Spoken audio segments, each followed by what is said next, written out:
Right, hello my people, and welcome to the second day of the FIDE World Rapid Championship. No messing, got 4 games to show you today. Little controversy to touch on, let's get straight into it. E4, E5, Knight F3, Knight C6, D4, ED4. A scotch, rare at this level, but it is rapid, so anything goes. Knight D4, Queen F6, hitting that knight simultaneously, it drops back. Bishop check, block with the pawn, bishop steps back, bishop d3, knight e5, takes the knight, blunders mate in 1. Alright, let's go to the next game.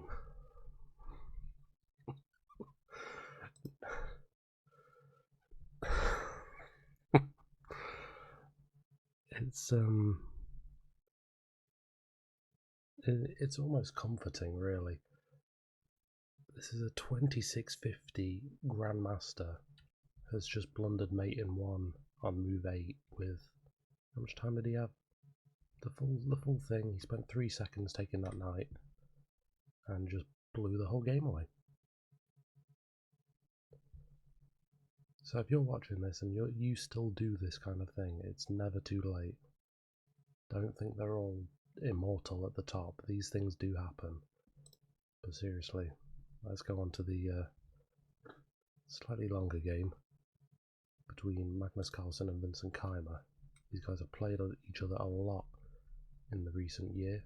You get a very standard Spanish with the knight jumping in and taking. Occupying some central space, no queen trade. Rook comes along to pressure that weak pawn. Other rook comes along. Knight drops back. An interesting reroute here. We are just going to power through these moves. Bishop chops off here instead of the knight, which is an interesting choice. Magnus opting for an interesting kind of imbalance, allowing the bishop to move this rook, force this rook off the square. Rook d3. No more trades. Magnus aiming to pile on pressure.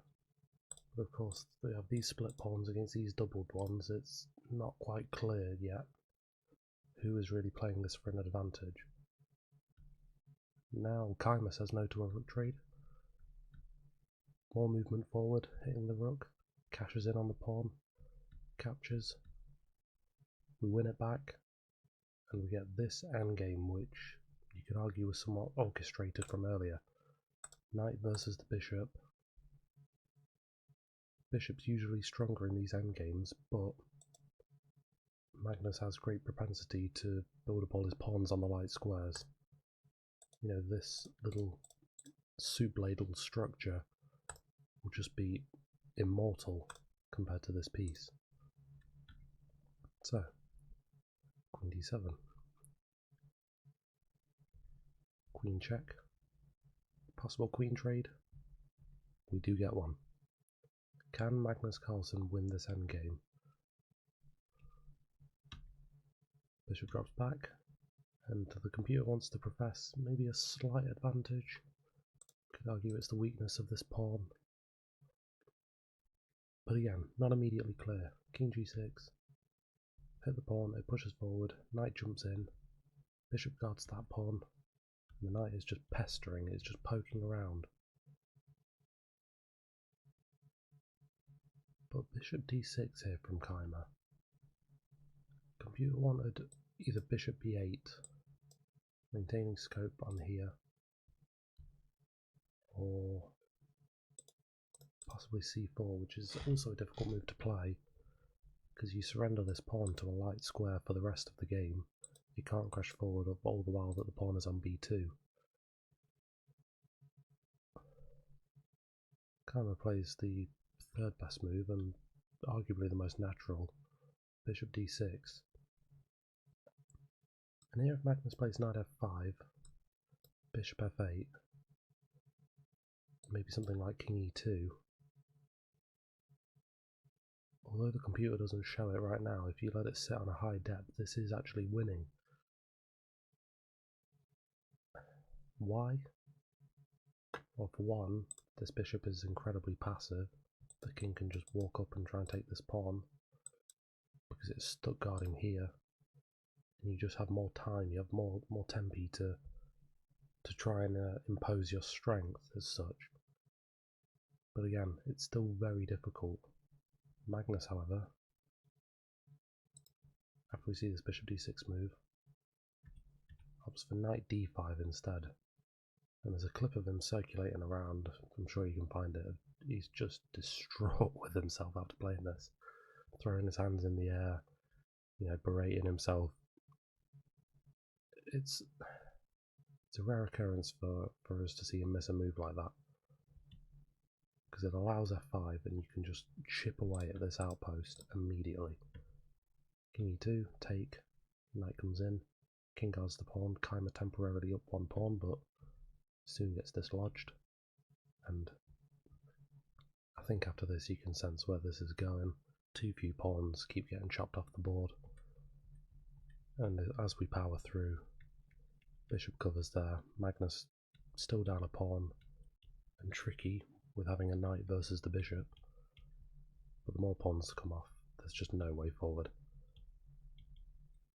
and they agree a draw.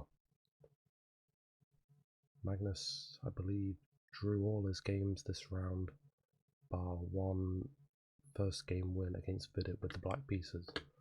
Obviously I will show you at the end how that impacts the standings. Now this next game I wanted to show you because some of you may know Johann Sebastian Christensen. I believe he's featured in some of the Norway Olympiad teams. But not many of you will know Roman Shugstiev, I believe is how it's pronounced. And understandably so, because he is 8 years old and currently has, I think, about 3 or 4 points. And you see there he's 2000 rated, he's 1900 classical. I mean, just what an opportunity this is for him to play these games. So we'll see how he goes. We get a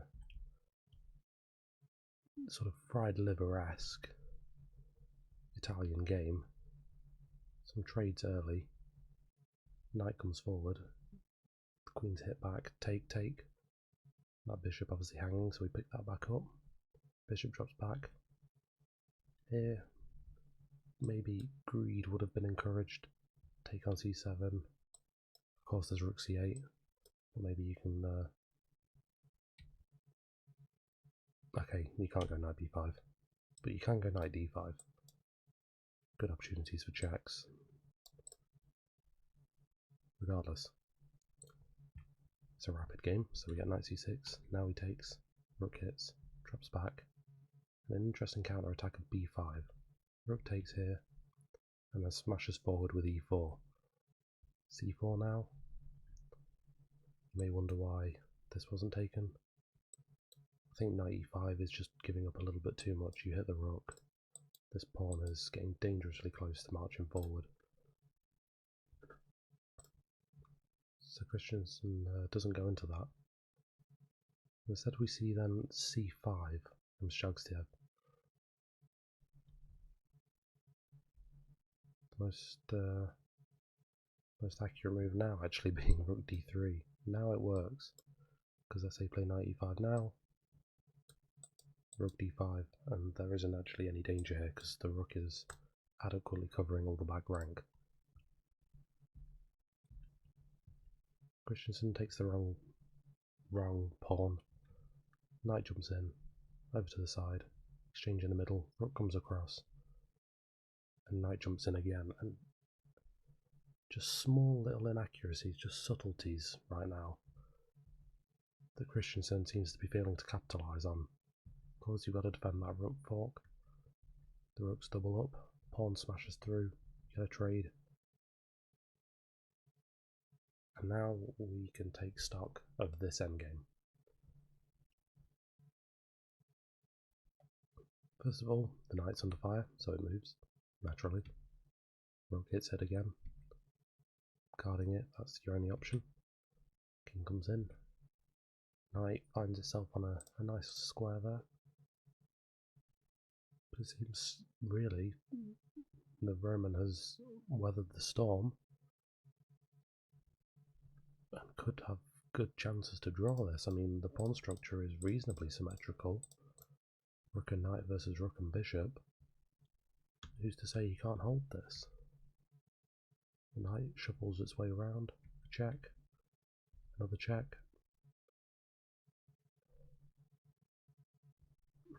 And rook f1. Understandably in low time. But this is just giving up too much. Now, if the bishop and knight were to come off, rook and 3 versus rook and 4, okay, very good chances of drawing. But Christensen knows that. Rook f8, king c7, here, marching forward, you can take a pawn. But again, another chance missed. Computer wants a5 here. And after knight d3, you can go rook c3, maybe you go knight f4, something like that, rook c1, and you're just going to win the pawn in a similar fashion, but your pawns are faster, that is the key.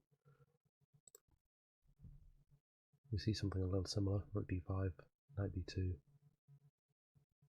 king a6, knight c4, rook c5. Just see Christensen slowly trying to build momentum, trying to chop another pawn away, smashes out with h5.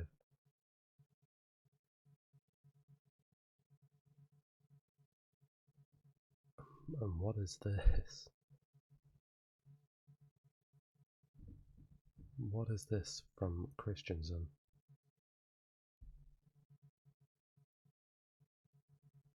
Everything will happen so fast.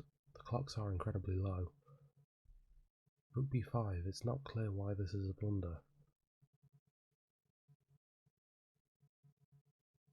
But if we look at checks, captures, attacks, honing in specifically on attacks, can't go there, can't go there. May ask, what happens if I come down here? Use your eyes. The rook has to stay guarding the bishop, and the only way you can do that is rook a5.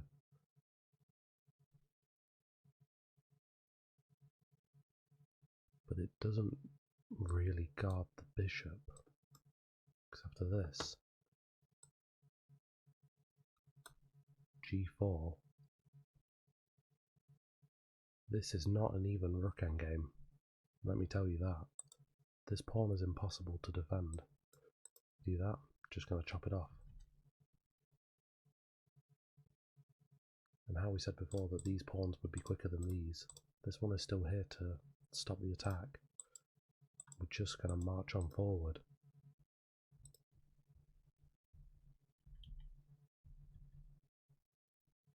Does not for g4, instead goes king h4, which just as adequate.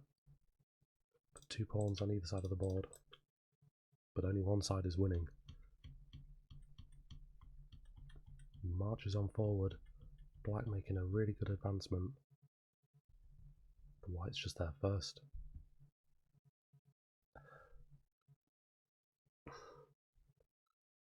Grandmaster Christensen has just been beaten by an 8-year-old.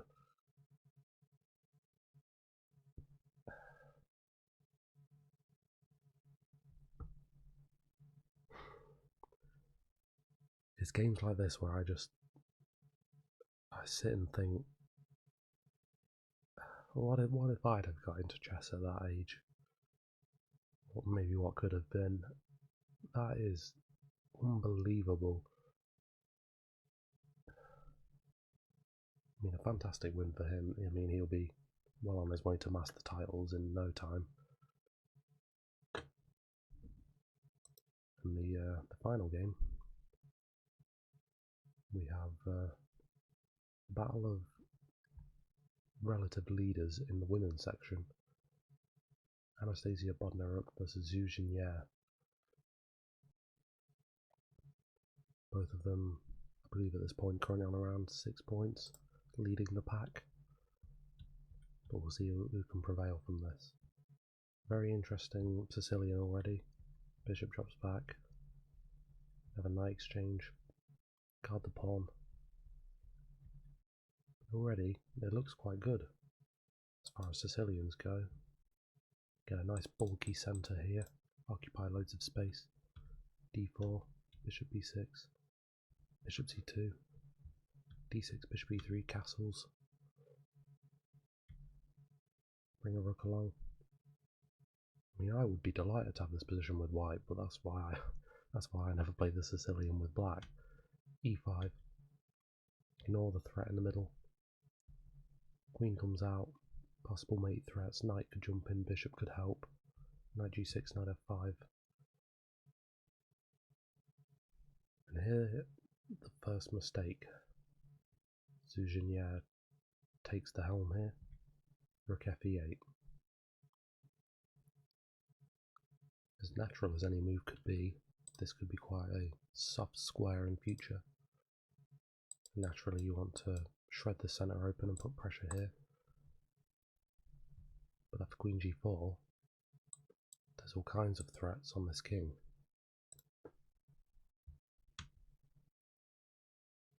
And queen c3 is not the right way to go.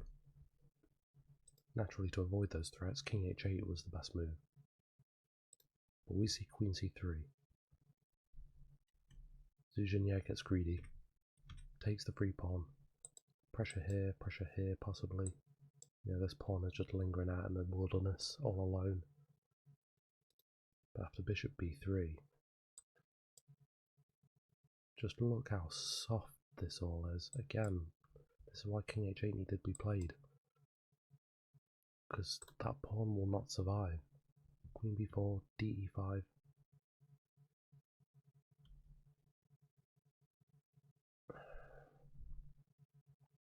And bishop takes e3 from Zuzhinier, who up until now was undefeated with like 5 wins or something ridiculous. It loses in a couple of ways, none more so than bishop takes f7.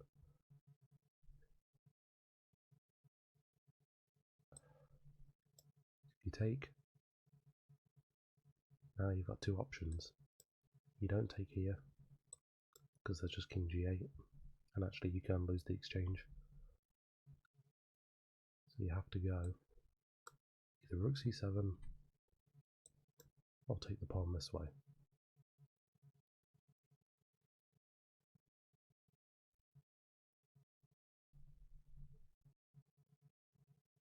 Oh.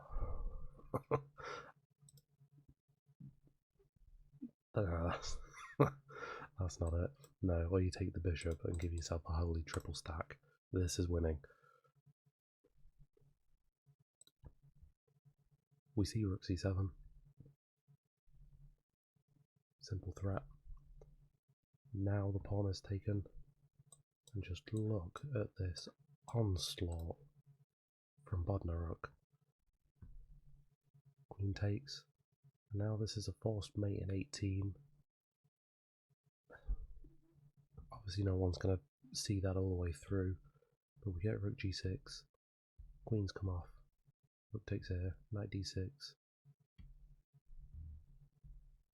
Which is a double check, of course. Queen e7. Take the bishop. And you're just up a knight here. Pretty smooth sailing. And just some clean conversion here.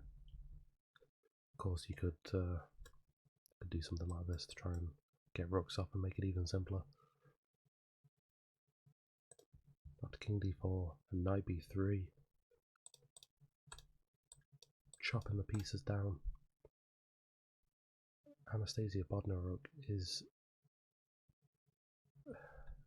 leading the entire women's section with a 22.65 rapid rating.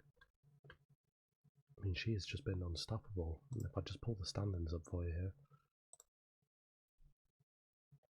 7 points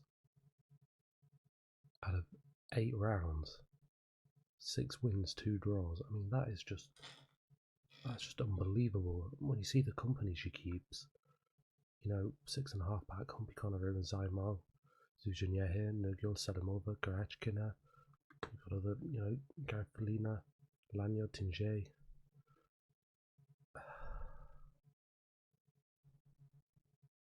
What an event she is having. Just incredible. And if I just pull the men's standings up for you. Of course, we have the main man at the top, as we would expect. Hurt by a few draws, maybe could have squeezed out that Kaima win to try and tear away, but he is joined by Vladimir Fedoseev and Yu Yang Yi. And I believe Magnus and Yu Yang Yi drew today, and Fedoseev will have white against Magnus in the first game tomorrow.